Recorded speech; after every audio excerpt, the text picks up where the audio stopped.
والنزول عند رغبتهما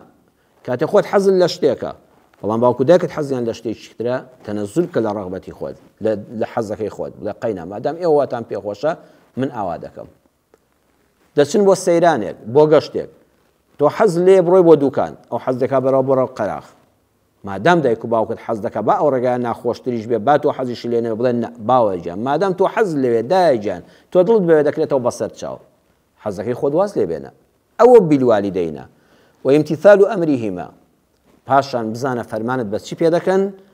بەبێ ئەوەی منەتیان بەسەرا بکەی بەبێ ئەوەی پرتەو بۆڵە بکەی بڵێ کورە دەنەبڕایەوە ئەردا ئێوە نازانن با بە دنیا گۆڕاوە بابەت ئەوەی کە تۆ لە زمانی کۆنا بەسەر دەبەی ئەم عەقڵەی تۆ با بەسەر چوە دایەگیان هەر بۆ خۆت بێدەنگ بە باشترە نە مادام فەرمانی ئەوە بەسەر چاو بەسەر چاوان وەریگرە بەڕێزان ئەوە بالوالدەینە جیاوازی و بالوالدەینی ئیحسانە لەگەڵ ئیلە الوالدەینی ئیحسانە لە ئەوەدایە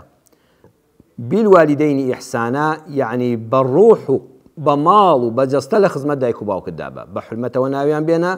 ڕێزیان لێ بگرە فەرمانەکانیان جێبەجێکە حەز و ئارەزوەکانی خۆت واز لێ بێنن لە خزمەت حەز و ئارەزوەکانی دایک و باوکتدا بە بەڵام ئەگەر بیفەرمووە ئیلە الوالدەین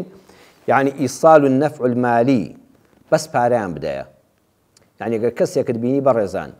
وتی باوکە گیان ئەوە کلیلی قاسەی پارەکەم لە لای جەنابتە چەندت دەیە پارە بۆ خۆت بەرە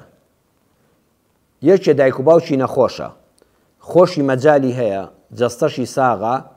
خۆی خزمەتیان ناکە ئەڵێ وەڵڵا خزمەتکارێکی نیپاڵی نازانم چت بۆ دەگرم مانگی 500 دلار دەم بۆی و ژووریشی بۆ دابین دەکەم کاکە تۆ وەرە دایک و باوکم بەخێوکە بیان شۆ هەر خزمەتیان بکە نانیان بۆ حازرکە نانیان بەدەمەوەکە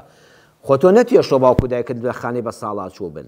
خۆ تۆ نەتێشتۆ خەڵک منەتیان بەسەرا بکە و خێریان پێ بکە دایک و باوکت حەزیان لە هەرچی بێ پارە حازرە بەڵام خوای پەروەردگار ئەو ئەجرەت بۆ نانووسێ ئەوە بالوالدەین نییە ئەوە ئیلە الوالدەین وەکو دەفەرمەوە ئەحسین کەما ئەحسەن الله ئیلەیک لە باسی قارونە ئەوە قیاس کراوەتە سەرەوە یعنی ئەگەر تەنانەت تۆ بۆ خۆت مەجالت هەبوو توانای بەدەنیت هەبوو لەشت ساغ بوو بەدەستی خۆت باوک و دایکە پیرەکەی خۆت نەشت بەدەستی خۆت نانت بەدەمەوە نەکردن خزمەتکارت بۆ گرتن پارەت خستنە بەردەست